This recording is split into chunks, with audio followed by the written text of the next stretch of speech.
Hello বন্ধুরা, আশা করি সকলে ভালো আছেন। এই টাইমে লাইভে চলে আসলাম। আমি অ্যাডভোকেট মোহাম্মদ জহিরুদ্দিন আকন, ময়মনসিংহ জেলা জজ আদালত সৈয়দ নজরুল ইসলাম ভবনী চেম্বার। আমার বাসার চেম্বার থেকে আমি লাইভে আসলাম 16/1 পাদ্রী মিশন রোড, আলিয়া মাদ্রাসার মোড়, ময়মনসিংহ। এবং ঢাকা উত্তরাতে চেম্বার, বাড়ি 12 রোড 33 সেক্টর 7, সেইখানেও আমি বসি। এছাড়া ঈশ্বরগঞ্জ চৌকি আদালতে আমার চেম্বার রয়েছে। অনেকে অবশ্য প্রশ্ন করেছিলেন, সিলেটে আমার চেম্বার রয়েছে 95 বি ওয়েবস আম্বরকানা। সেইখানে অবশ্য এখন বসা হয় না, আগে বসতাম। যাই হোক, আপনাদের সাথে লাইভে আসলাম ঈদের পরে, যাতে ময়মনসিংহ আদালতে যারা সাক্ষাৎ করতে চান, অলরেডি আমি ময়মনসিংহে স্টে করছি। যারা আমাকে চিনেন এবং জানেন, ময়মনসিংহ আমার যে পার্সোনাল ল চেম্বার রয়েছে সেখানে সাক্ষাৎ করতে পারেন। যারা জমি সংক্রান্ত মামলা নিয়ে পরামর্শ করতে চান, তাদের উদ্দেশ্যে আমি 2-4টা কথা বলতে চাই, এবং যারা ক্রিমিনাল মামলা নিয়ে সাক্ষাৎ করতে চান তাদের উদ্দেশ্যে কথা বলতে চাই। আল্লাহ যে কয়দিন হায়াত দারাজ করেছে, মানুষের যদি কিছুটা উপকার করতে পারি তাহলে হয়তো নিজের জীবনকে সার্থক মনে হবে। মানুষের একমাত্রই কামনা থাকে যাতে মৃত্যুর পরেও ভালো বলে, মৃত্যুর আগেও যাতে মানুষ ভালো বলে। যার জন্য কিন্তু কাজ করে যাচ্ছি। যারা আমার বন্ধুবান্ধব রয়েছেন, যারা আমার স্যারেরা রয়েছেন, সিনিয়র স্যারেরা রয়েছেন, জজ কোর্ট অথবা হাইকোর্টে রয়েছেন, তাদের কাছেও আমি দোয়া চাই, বন্ধুবান্ধবের কাছে দোয়া চাই, এবং যারা আমার জুনিয়র রয়েছেন তাদের কাছে দোয়া চাই, যাতে মানুষের জন্য কিছুটা হলে কাজ করতে পারি। যারা সমাজের মানবাধিকার কর্মী, সমাজকর্মী এবং সংবাদকর্মী হিসেবে কাজ করেন, অনেকেই আপনাদের কাছে আসে যে মামলা দিতে না, গরিব মানুষ কিভাবে করবে। বাংলাদেশ গণপ্রজাতন্ত্রী বাংলাদেশ সরকার লিগাল এইড সার্ভিস চালু রয়েছে এবং হিউম্যান রাইটস চালু রয়েছে। সেখানে ফ্রি মামলা নিয়ে হয়তো অনেকেই হয়তো বা জানেন, বিভিন্ন জায়গায় কমিটি রয়েছে, প্রত্যেক ইউনিভার্সিটি কমিটি রয়েছে, থানা লেভেলে কমিটি রয়েছে, কিন্তু সেই কমিটি অ্যাক্টিভ না। অ্যাডভোকেট হিসেবে আছি, যদি আমাদের কাছে আসেন, আপনি যদি মামলা করতে চান কোথায় যাবেন এবং যেভাবে কথা বলবেন সেগুলো আমরা আপনাকে দিতে পারবো। আর যারা আমাদের সাথে কাউন্সিলিং করতে চান, অনলাইন কাউন্সিলিং করতে পারেন, অফলাইনে কাউন্সিলিং করতে পারেন। সমাজ গঠনের জন্য কিন্তু প্রত্যেকটা নাগরিকের দায়িত্ব রয়েছে। আমরা কিন্তু আমাদের জায়গায় কাজ করি না। আমরা যারা যেখানে আছি, যারা সংবাদকর্মী, মানবাধিকার কর্মী, সমাজকর্মী, বা যারা বিভিন্ন কর্মী হিসাবে কাজ করছেন, তাদের একমাত্র উদ্দেশ্য থাকে মানুষকে উপকার করা। আমাদের যে ধর্মীয় অনুভূতিগুলো থাকে সেখানেও কিন্তু কাজ করার ইচ্ছা থাকে, মানুষকে সর্বাগ্রে বা আপনার অধিকার দেয়। প্রত্যেক ধর্মেই কিন্তু বলে যে মানুষের সেবা করতে হবে, মানুষ যেখানে বিপদে পড়বে সেখানে কিন্তু উপকার করতে হবে। তারপরেও তো আমাদের এই যে ঘুষ প্রথা তো বন্ধ হয় নাই, দালালি বন্ধ হয় নাই, টাউটবাটপাড়ি কিন্তু বন্ধ হয় নাই।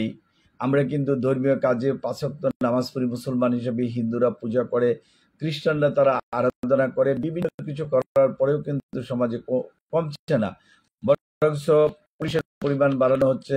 পুলিশ নিজেও হয়তো এইসব অপকর্মে জড়িত হয়ে যাচ্ছে। রাষ্ট্রীয় বিভিন্ন সংস্থা বাড়ানো হচ্ছে যাতে অপরাধ প্রবণতা কমে যায়। কতটুকু কমা যাবে রাষ্ট্রীয় অপরাধ প্রবণ, সেটা নির্ভর করে সেই এলাকার জনগণের উপর। আপনি ইচ্ছা করে সেই অপরাধ কমাতে না চান, দেখা যায় জায়গায় কোর্টের সাথে আপনার থেকে শুরু করে বিভিন্ন পর্যায়ের লোক অপকর্মের সাথে জড়িত, যারা ঘুষ পরিচিত, একটা মামলা দালালের হাতে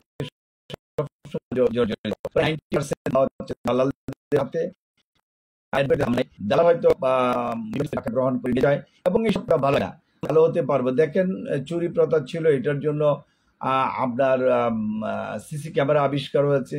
মানুষকে ভালো করার জন্য কিন্তু এরকম ক্যামেরা আবিষ্কার করা হয়নি। হয়তো বা একদিন হতে পারে তার মনের কথা তার কাছে ধরলে বোঝা যাবে যে আজকে সারাদিনে কত ঘুষ খেয়েছে।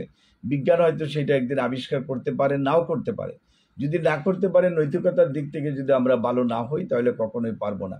আমরা কিন্তু একজন আরেকজনকে উপদেশ দিচ্ছি ভালো হওয়ার জন্য। আমরা মামলা সংক্রান্ত কোরআনে বিভিন্ন আয়াতে কিন্তু আছে যে তুমি মানুষকে ঠকাবানা, সম্পত্তি নিয়ে ঠকাবানা, যার যে ওসিয়তনামা অনুসারে, কোরআনের অনুসারে যে ভাগ দেওয়ার কথা, কিন্তু আমরা প্রতিনিয়ত মামলা করছি। দেখা গেছে ভাই জোর করে হয়তো সম্পত্তি লিখে নিয়েছে, বা দাদার সম্পত্তি ছোট ভাইকে ঠকাইছে, ফুফুর সম্পত্তি দেয় নাই। এইগুলা কিন্তু প্রত্যেক গ্রামে গ্রামে কিন্তু সেটা রয়েছে। মামার বাড়ির সম্পত্তি নিয়ে গন্ডগোল রয়েছে, সেইগুলা রেসপন্সিবিলিটির ভিতরে না। ধর্ম বা বাংলাদেশ সরকারের আইন কোনোটাই তাকে কন্ট্রোল করতে পারছে না। সুতরাং এই যে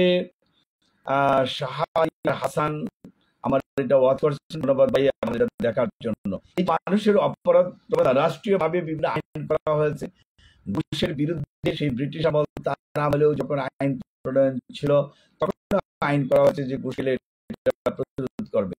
একটা মামলা পরিচালনা মানুষের যে শিকার হতে হয় যারা জানে। আপনি যদি চিকিৎসা যান, প্রত্যেকটা রন্ধ্রে রন্ধ্রে দালা ভর্তি, যারা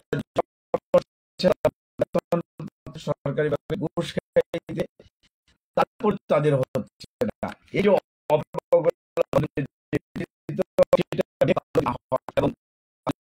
যে তাকে ফেরানো যাচ্ছে না, এবং জন্য কিন্তু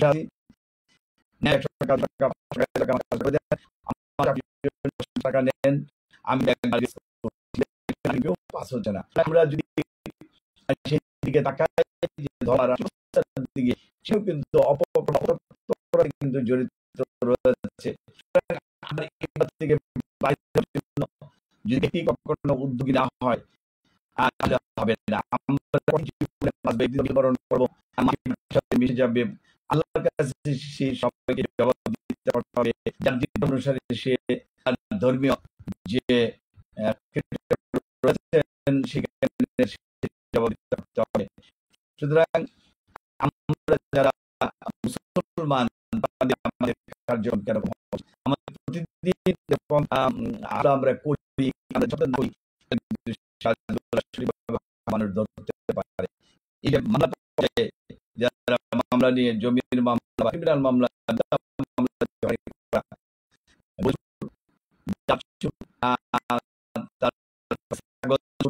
ডাকাতি, রাহাজানি, এইটা হচ্ছে যারা লাখ টাকা দেওয়া, আমাদের চোখের সামনে রয়েছে। সুতরাং এই পূজা বা কর্মলাভ করি কিন্তু টাকা। সুতরাং আমার এই ভিডিওর মাধ্যমে আপনাকে জানাতে চাই, যে কয়দিন বেঁচে থাকবো, আল্লাহ যাতে কিছুটা মানুষের জন্য কাজ করাতে পারে, আমাদের সাথে ডিল করতে পারেন যারা এরকম হয়রানির শিকার হয়েছেন। আমাদের একটি মানবাধিকার সংগঠনও রয়েছে, হিউম্যান রাইটস রিভিউ সোসাইটি, তার মাধ্যমে কিছু মানুষের জন্য কাজ করি।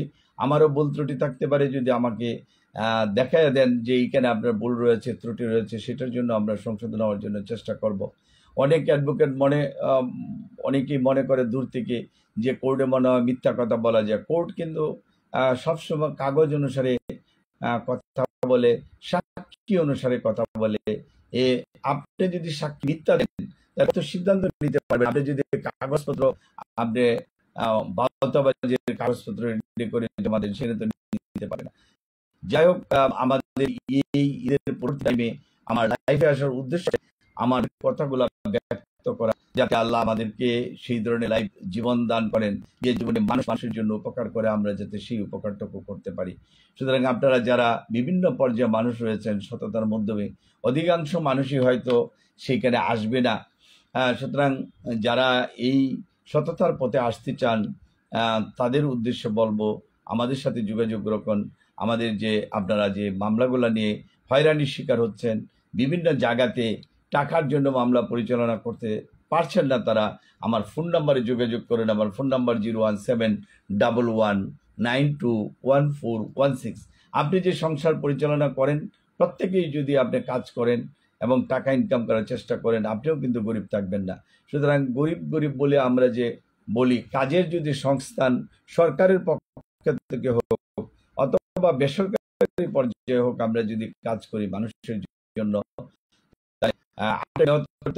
আপনি যে আপনার চালানোর জন্য কাজ করছেন, কাজ মানুষের জন্য, আপনি যে লেখাপড়া করছেন আপনার জন্য না, আপনার মানুষের জন্য। কিন্তু আপনি মানুষের টাকা পরে দেখা গেল আপনি বিভিন্ন অপকর্মে জড়িত হতেন। গভর্নমেন্ট আছে, এদেশের মানুষ কিন্তু আপনাকে ট্যাক্সের টাকা করার হচ্ছে বিয়ে বা ইঞ্জিনিয়ারিং বা এডভোকেটদের পিছনে কিন্তু টাকা যাচ্ছে, অন্যান্য পর্যায়েও কিন্তু টাকা খরচ হয়। সুতরাং আসল যতটুকু পারে মানুষের হতাই এবং আল্লাহ যাতে এই কাজ করে যে মানুষের যাতে করতে পারি এবং উপকার করে পৃথিবীকে দিতে পারি। আমি সব মানুষের জন্য করি, সারা পৃথিবীর উপরে যারা রয়েছে আল্লাহ যাতে তাদেরকে তৌফিক দান করে, আমাদের তৌফিক দান করে। আমি লাইভটি শেষ করব কিছুক্ষণের মধ্যেই। আজকে আর লাইভে বেশিক্ষণ থাকবো